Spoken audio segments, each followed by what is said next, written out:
প্ৰথম মনত পৰে সেই দ্বিতীয় শ্ৰেণীত পঢ়ি থাকোঁতে প্ৰথম লগ পোৱা।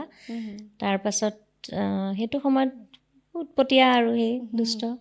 তাৰপাছতে আমিও সৰু, কিন্তু তাৰপিছত যেতিয়া ক্লাছ 10ত পৰীক্ষা দি পেলাই প্ৰথম আহিছে গ'লি, তেতিয়া গম পাইছোঁ সেই গান গায়, তবলা বজায়।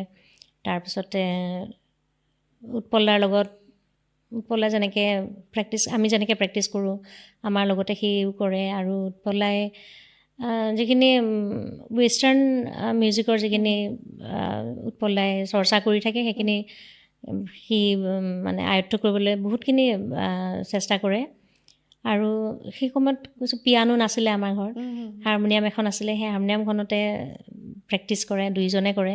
আৰু আমাক বাইদেউকে মোকে খুব হেৰি আৰু ভুলাই আৰু যে এইখন ব্লুখন মাৰি থাকচোন তহঁত দুজনীয়ে, আমি প্ৰেক্টিছ কৰোঁ। তেনেকৈ আধা ঘণ্টা কৰে।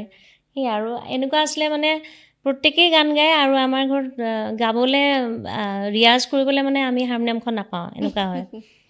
কেতিয়াবা আমি দুজনীয়ে বাইদেৱে মই কান্দিব লগা হয় যে কৰি আছে চবেই প্ৰেক্টিছ, আমি কেতিয়া কৰিম, মানে ৰিয়াজ কৰিবই লাগিব, সেইটো আছিলে। আৰু দেউতা এনেকুৱা মানে আমাৰ ঘৰলৈ যে সহায় কৰিবলৈ ল'ৰাবিলাক আনে, সেইবিলাকো এই গান গোৱা, বাঁহী বজোৱা তেনেকুৱাহে আনে। আৰু কেতিয়াবা এনেকুৱা হয় যে এতিয়াও মনত আছে, বাঁহী বজোৱা এজন আহিছিলে, যাদৱ আছিলে তেওঁৰ নামটো, মোৰ এতিয়াও মনত পৰে। আমি সকলোৱে পঢ়া শুনা কৰাৰ পাছত যাদৱ দাই বাঁহী বজায়, আমি জোনাক নিশা এনেকৈ চোতালত বহোঁ। সেই মেলোডিবিলাক, বাঁহীৰ সুৰৰ সেই মানে যিটো আমেজ এতিয়াও মানে এইবোৰ ৰিণিকি কাণত বাজে। তেনেকুৱা সন্ধিয়াবিলাকত নিশ্চয় গ'লি মানে জুবিন গাৰ্গ তেখেতো আছিল। হয়, সেই খুব, সেইকাৰণে আমাৰ ঘৰখনৰ প্ৰতি এটা বেলেগ ধৰণৰ তাৰ টান আছিলে।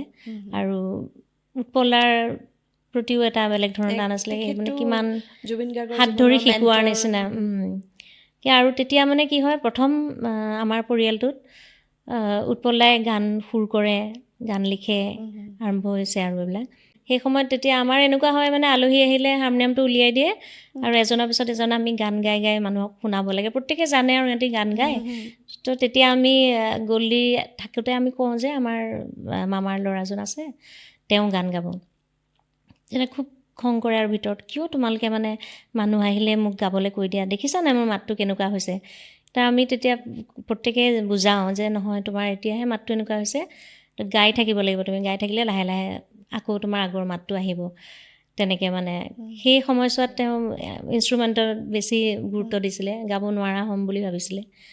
আৰু সেই সময়তে উৎপলাৰ লগত কীবৰ্ড প্ৰেক্টিছ কৰা, এইবিলাক কৰ্ড, ৱেষ্টাৰ্ণ যিখিনি নলেজ উৎপলাৰ পৰা পাইছিলে সেইখিনি তেওঁ আয়ত্ব কৰিছিলে।